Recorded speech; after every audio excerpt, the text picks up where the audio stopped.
रात के करीब 11:30 बज रहे थे।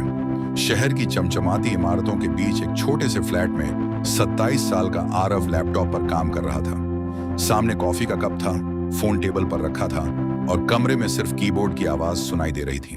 तभी फोन बजा। स्क्रीन पर नाम चमका, पापा।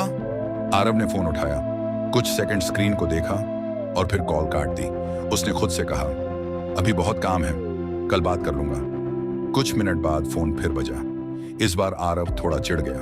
पापा भी ना, कितनी बार समझाऊं कि मैं बिजी रहता हूं। उसने फोन साइलेंट कर दिया। कुछ देर बाद एक मैसेज आया, बेटा बस तेरी आवाज सुनने का मन था, जब समय मिले तो फोन कर लेना। आरव ने मैसेज पढ़ा। उसकी उंगलियां कुछ पल फोन पर रुकी, फिर उसने स्क्रीन लॉक कर दी। कल पक्का बात करूंगा। उसे क्या पता था, उसका ये कल उसकी जिंदगी का सबसे बड़ा पछतावा बनने वाला था। आरव का बचपन एक छोटे से गांव में बीता था। उसके पिता सुरेश गांव में छोटी सी दुकान चलाते थे। कमाई ज्यादा नहीं थी, लेकिन बेटे के सपने बहुत बड़े थे। आरव बचपन से पढ़ाई में अच्छा था। उसके पिता हमेशा कहते, बेटा मैं जितना पढ़ नहीं पाया तू उतना पढ़ लेना। आरव पूछता, पापा फिर आप क्या बनना चाहते थे? पिता हंसकर कहते, मैं तो बस चाहता हूं कि मेरा बेटा वो बने जो वो बनना चाहता है। पिता की अपनी कोई बड़ी इच्छा नहीं थी। उनकी सबसे बड़ी इच्छा सिर्फ आरव था। जब आरव की स्कूल फीस भरने के पैसे कम पड़ जाते, पिता अपनी जरूरतें टाल देते। जब आरव नई किताब मांगता, पिता दुकान बंद करने के बाद दूर शहर तक जाते। और जब आरव रात देर तक पढ़ता, तो पिता दरवाजे के बाहर बैठकर चुपचाप उसकी पढ़ाई देखते रहते। एक रात आरव ने पूछा, पापा आप सोते क्यों नहीं? पिता मुस्कुराए, तू पढ़ रहा है ना, मुझे नींद कैसे आएगी? आरव हंस पड़ा। तब उसे ये सब प्यार लगता था। लेकिन जैसे जैसे वह बड़ा हुआ, उसके सपने बड़े होते गए और पिता उसकी जिंदगी में छोटे होते गए। कॉलेज के बाद आरव को शहर में नौकरी मिल गई। जिस दिन उसे नौकरी का पहला ऑफर मिला, उसने सबसे पहले पिता को फोन किया, पापा मेरी नौकरी लग गई। उधर से कुछ सेकंड तक कोई आवाज नहीं आई। फिर पिता की भारी आवाज आई, मुझे पता था मेरा बेटा एक दिन जरूर सफल होगा। उस दिन पिता ने पूरे गांव में मिठाई बांटी, लेकिन आरव के पास अब समय कम था। पहले रोज फोन आता था, फिर हफ्ते में 2 बार, फिर हफ्ते में 1 बार, और धीरे धीरे फोन सिर्फ पिता की तरफ से आने लगा। बेटा खाना खाया? हाँ पापा। काम कैसा चल रहा है? ठीक है पापा। थक जाता होगा? हाँ बाद में बात करता हूँ। और हर बार पिता वही कहते, ठीक है बेटा, अपना ध्यान रखना। फोन कट जाता। पिता कुछ देर तक फोन को देखते रहते, शायद इस उम्मीद में कि बेटा खुद दोबारा फोन करेगा, लेकिन फोन कभी नहीं आता। एक दिन पिता शहर आए, आरव ऑफिस में था। पिता ने उसे फोन किया, बेटा मैं तेरे ऑफिस के नीचे खड़ा हूं। आरव घबरा गया, पापा आप यहां क्यों आए? बस तुझसे मिलने का मन था। आरव ने घड़ी देखी, उसकी एक जरूरी मीटिंग थी। उसने कहा, पापा आज बहुत काम है, आप वापस गांव चले जाओ, मैं छुट्टी लेकर आ जाऊंगा। पिता कुछ पल चुप रहे, फिर बोले, ठीक है बेटा। आरव ने फोन रख दिया। उसे नहीं पता था, उस दिन पिता लगभग 2 घंटे उसके ऑफिस के बाहर खड़े रहे, फिर चुपचाप बस पकड़कर गांव लौट गए।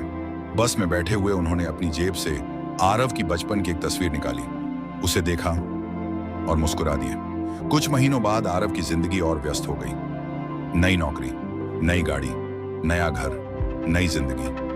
बस एक चीज पुरानी रह गई थी, पिता का इंतजार। एक रात फिर पिता का फोन आया। आरव ने काट दिया। फिर फोन आया, उसने साइलेंट कर दिया। फिर मैसेज आया, बेटा आज घर के बाहर बैठा हूं, ठंडी हवा चल रही है, पता नहीं क्यों आज तुझसे बात करने का बहुत मन है। आरव ने मैसेज पढ़ा। उसने जवाब लिखना शुरू किया, पापा कल बात करता हूं। फिर उसने मैसेज डिलीट कर दिया और फोन रखकर सो गया। सुबह 6 बजे उसका फोन बजा। इस बार गांव के पड़ोसी का फोन था। आरव ने नींद में फोन उठाया, हेलो। उधर से आवाज आई, बेटा जल्दी गांव आ जा। आरव की नींद पूरी तरह खुल गई। क्या हुआ अंकल? कुछ सेकंड की खामोशी के बाद आवाज आई, तुम्हारे पापा की तबीयत बहुत खराब है।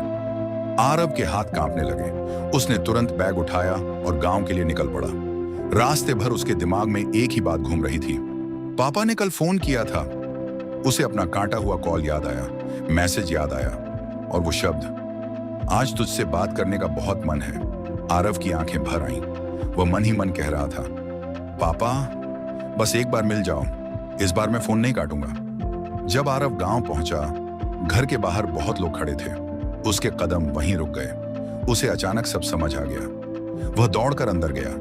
पिता की वहीं पुरानी कुर्सी खाली थी, बिस्तर खाली था, कमरे में एक अजीब सी खामोशी थी। आरव ने पिता की अलमारी खोली। अंदर एक छोटा सा डिब्बा रखा था। उसने डिब्बा खोला।